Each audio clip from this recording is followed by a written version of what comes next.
रवि की। रवि एक मिल में काम करता था। 5 सालों से वो शहर की एक मिल में मजदूरी किया करता था। हेलो। हाँ बोलो रमा, कैसे फोन किए? हेलो जी, आप तो हमें गांव में लेने आने वाले थे, क्या हुआ जी, आप आए नहीं? रमा अभी ठंड बहुत हो रही है और मेरे पास तुम्हें गांव से शहर लाने के लिए अभी पैसे भी नहीं। तुम कुछ दिन और रुक जाओ वहाँ। क्या कहा आपने? ऐसा मत बोलिए, आप कब से बोल रहे हो कि हमें लेने आओगे? टीपू मुन्नी भी रोज आपका इंतजार करते हैं। सुनिए जी, अगर आप कहें तो मैं खुद ही आ जाऊं क्या आपके पास बच्चों को लेकर? मेरे पास कुछ पैसे पड़े हैं, आप जो भेजते थे मैंने उसमें से बचाए हैं। अगर ऐसा है तो फिर आ जाओ, और तुम्हारे पास घर का पता तो है ही, वहाँ ही चले जाना। रमा अपने दोनों बच्चों को लेकर गांव से शहर के लिए निकल जाती है। उसके साथ उसकी बहन दिव्या भी होती है। रमा के माता पिता की मृत्यु के बाद अब वो बेचारी कहाँ जाती, इसलिए रमा उसे अपने साथ ही ले लेती है। ठंड का समय चल रहा था, दिसंबर का महीना, जिसमें कड़ाके की ठंड पड़ती है। रात होते ही रवि मिल से अपने घर को निकलता है। अरे यार, आज तो कुछ ज्यादा ही ठंड पड़ रही है। हाँ यार रवि, ये ठंडी ठंडी हवाएं और चारों तरफ पड़ती हुई धुंध, बहुत सी ठंड है भाई। चल जल्दी जल्दी घर चलते हैं। रवि अपने घर पहुंचता है। वो एक झोपड़ी में रहता था। रवि अपने बच्चों को देखकर बहुत खुश हो जाता है। वहीं वो अपनी साली दिव्या को भी देखता है। अरे दिव्या, तुम यहाँ? ओह अच्छा, याद आया। कोई बात नहीं, अब तुम हमेशा ही हमारे साथ रहना। पापा, मुझे आपकी बहुत याद आ रही थी। हाँ पापा, आप हमें लेने क्यों नहीं आए? बच्चों, मुझे थोड़ा सा काम था। तुम दोनों ने कुछ खाया? हाँ जी, मैंने दाल चावल बनाए थे। आप भी हाथ मुंह धो लो, मैं आपके लिए भी खाना लगा देती हूँ। खाना पीना खाने के बाद सभी लोग फर्श पर सो जाते हैं। यहाँ रवि के पास बस एक ही कंबल होता है। अब पांचों लोग नींद में उस कंबल को अपनी अपनी तरफ खींचते हैं। एक तरफ रमा और रवि लेटे हुए थे, दूसरी तरफ दोनों बच्चे और दिव्या लेटी हुई थी। रमा को ठंड लग रही होती है तो वो सारा कंबल अपनी ओर खींच लेती है। ठंड तो उस समय सबको लग रही होती है, ठंड जो इतनी कड़ाके की पड़ रही होती है। तभी रवि उठकर देखता है कि उसके बच्चे और उसकी साली दिव्या ठंड से कांप रहे होते हैं और सारा कंबल रमा ने ओढ़ा हुआ होता है। रमा, उठो उठो जल्दी।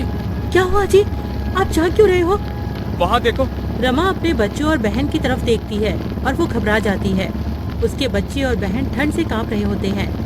हाजी, आप देख क्या रहे हो? जल्दी से कंबल बच्चों पर डाल दो ना, ठंड बहुत है। रवि सारा कंबल बच्चों और दिव्या पर डाल देता है और रवि और रमा दोनों ही बिना कंबल के ठंड से ठिठुर के सो जाते हैं। सुबह रवि और रमा दोनों ही जल्दी उठ जाते हैं। रमा, तुम ठीक तो हो ना? तुम्हें सर्दी तो नहीं हो गई? रात को बहुत ज्यादा ठंड थी, मैं इसीलिए तुम सबको यहाँ नहीं बुलाना चाहता था। मेरे पास तुम्हें ठंड से बचाने के लिए कपड़े भी नहीं है, मुझे माफ कर दो। हाजी, आप क्यों माफी मांग रहे हो? आप चिंता मत करो, मैं बिल्कुल ठीक हूँ। आप तैयार हो जाइए, आपको मिल भी तो जाना है। मिल जाते हुए रवि परेशान सा लग रहा होता है। वो सोच रहा था कि मालिक से एडवांस पैसे ले लेगा, जिससे वो एक और कंबल खरीद कर ले आएगा। लेकिन जब वो मिल जाकर देखता है तो मिल में जोरों की आग लगी हुई होती है। वो अपने दोस्त प्रीतम से पूछता है। प्रीतम, ये मिल में आग कैसे लग गई है? ये कैसे हुआ? अरे क्या बताओ यार, शॉर्ट सर्किट हो गया और मिल में आग लग गई। अभी मालिक आए थे, उन्होंने कहा कहीं और काम ढूंढ लो। मेरे पास इतना पैसा नहीं है कि मैं दोबारा काम शुरू कर पाऊँ।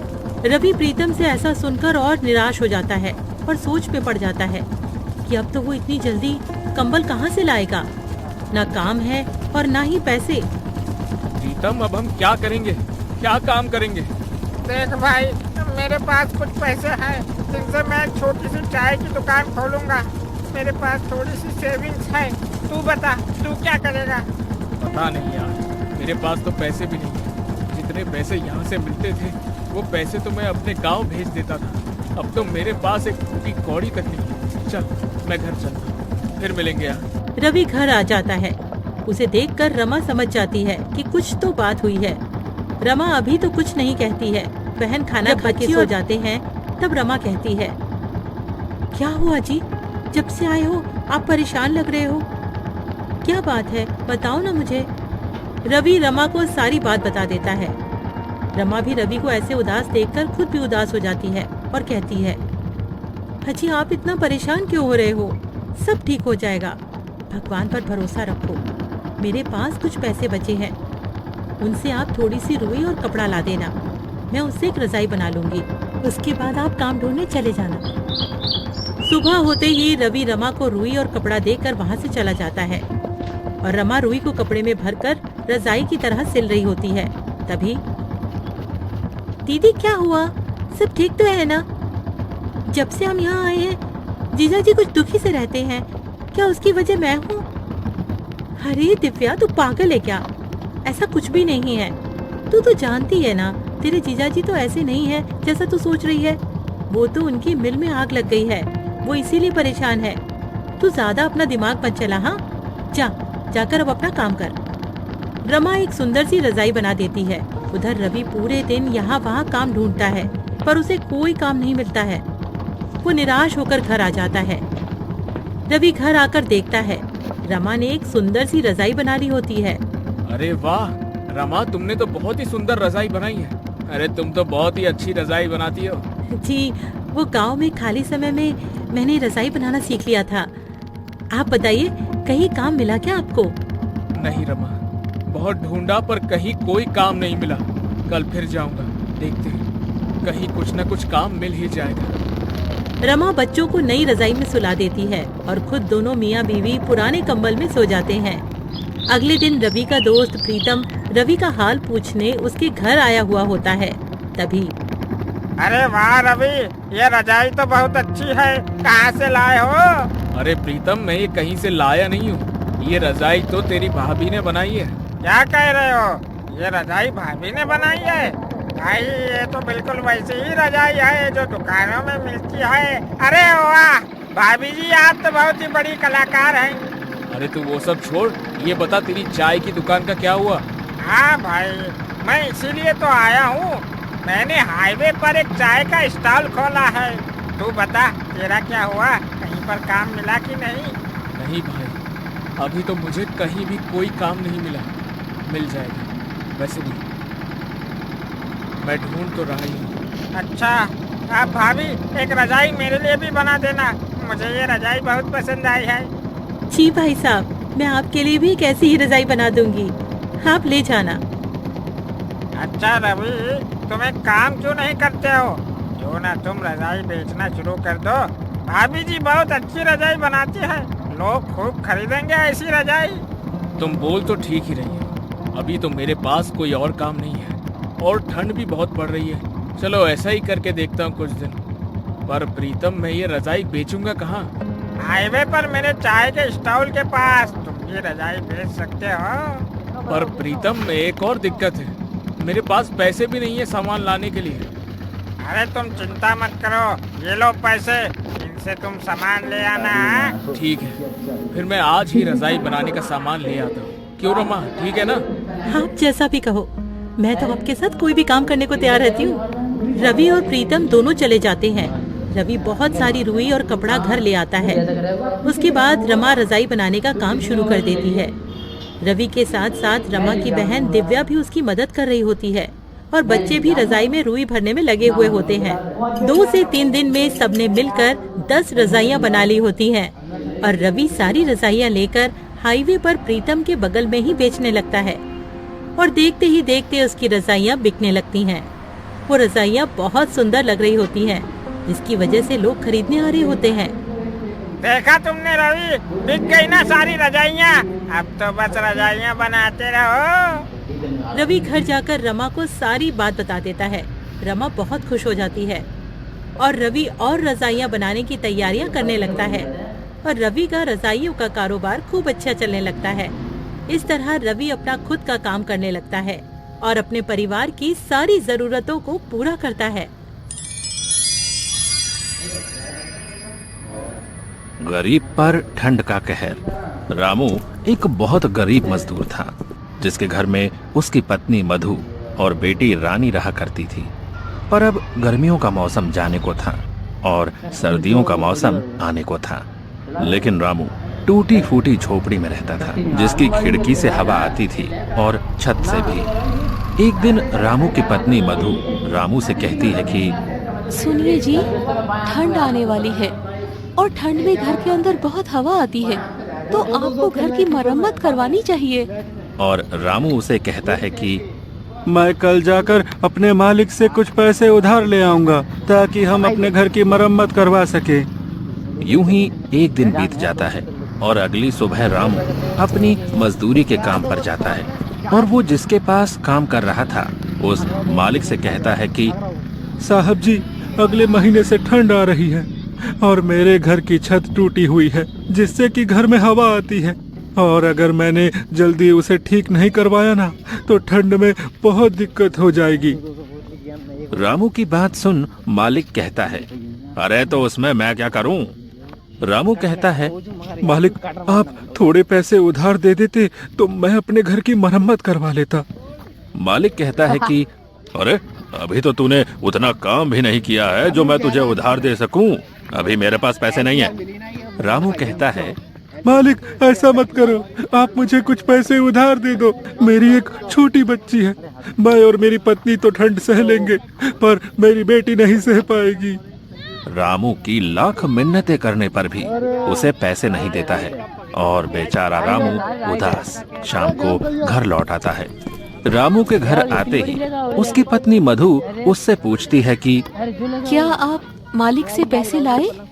तो रामू उसे बताता है कि मालिक ने पैसे देने से मना कर दिया है। जिसके बाद मधु भी अब परेशान हो जाती है।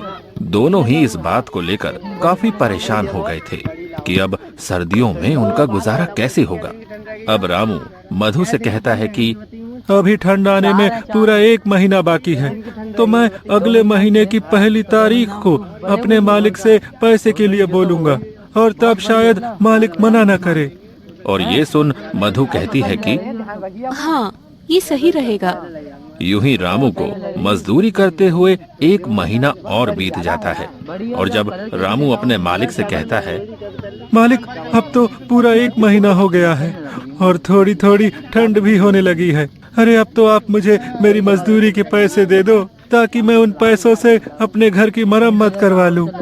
रामू के इस बार पैसा मांगने पर भी मालिक फिर से कोई नया बहाना कर देता है और कहता है कि अभी मेरे पास सिर्फ ये 500 रुपए हैं, इससे ज्यादा नहीं है। 500 रुपए देखकर रामू कहता है कि मालिक, मैंने तो इस महीने एक भी छुट्टी नहीं की, उस हिसाब से तो मेरे ज्यादा पैसे बनते हैं। लेकिन मालिक उसे अपनी बातों में फंसा देता है और रामू के ज्यादा बहस करने पर उसे काम से धक्के मारकर निकाल देता है। रामू कम पैसे मिलने और काम से निकाले जाने के बाद बहुत परेशान हो जाता है। उसे समझ नहीं आता कि आगे वो क्या करे। यूं ही सोचते सोचते वो अपने घर पहुंच जाता है, जिसे यूं निराश देख मधु कहती है, क्या हुआ, आप पैसे नहीं लाए क्या?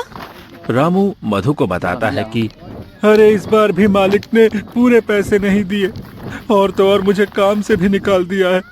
ये बात सुनकर मधु चिंता में पड़ जाती है और कहती है कि अब घर कैसे चलेगा और ठंड में हमारा क्या होगा? रामू कहता है, तुम चिंता मत करो, मैं कहीं काम ढूंढता हूँ। इतना कहकर वो उन पैसों से घर में राशन भरवाता है और अब उसके पास पैसे खत्म हो गए थे। कुछ दिनों तक रामू यहाँ वहाँ काम की तलाश में भटकता है पर उसे कहीं काम नहीं मिलता। वहीं दूसरी ओर अब ठंड भी धीरे धीरे बढ़ने लगी थी और रात के समय रामू के घर में ठंडी हवा खिड़की और छत से आनी शुरू हो गई थी। ठंडी हवा की वजह से अब रामू, उसकी पत्नी और उसकी बेटी पूरी रात ठंड में कांपते रहे। उनके पास एक ही कंबल था, अब उसमें भी ठंड नहीं रुकती थी। एक रात बहुत ठंड पड़ रही थी और तेज ठंडी हवाएं चल रही थी, जिसकी वजह से रामू की बेटी रानी को तेज बुखार हो जाता है और मधु रामू से कहती है, देखिए जी, रानी को बहुत तेज बुखार हो रहा है, वो पूरी तरह तप रही है। रामू कहता है कि अरे मेरे पास तो 1 पैसा तक नहीं है, हम रानी को डॉक्टर के पास कैसे लेकर जाएंगे? मधु कहती है, कुछ तो करना होगा वरना रानी की तबीयत रात में और बिगड़ जाएगी। देखिए ना, कुछ तो कीजिए। वो रोने लगती है। दूसरी ओर रानी ठंड से कांप रही थी। रामू को कुछ समझ नहीं आ रहा था कि अब वो क्या करे। अब रामू रानी को अपनी गोद में उठाता है और हॉस्पिटल की ओर निकल जाता है। मधु भी उसके पीछे पीछे चल पड़ती है। बहुत दूर तक पैदल चलते चलते दोनों थक जाते हैं और रामू रानी को लेकर एक पेड़ के पास बैठ जाता है और रोने लगता है।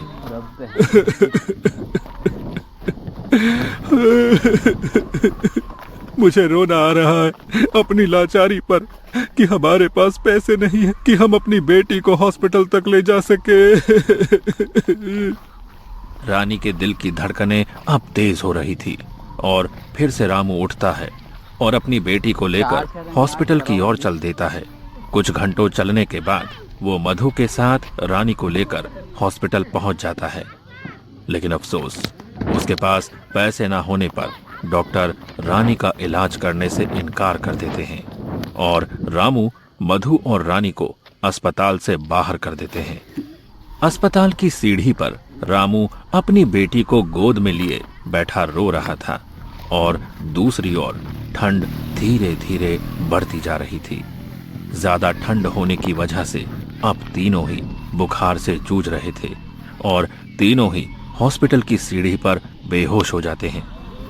अगली सुबह जब रामू की आंख खुलती है तो वो खुद को हॉस्पिटल के अंदर बेड पर पाता है। ये देख रामू के मन में बहुत से सवाल आते हैं।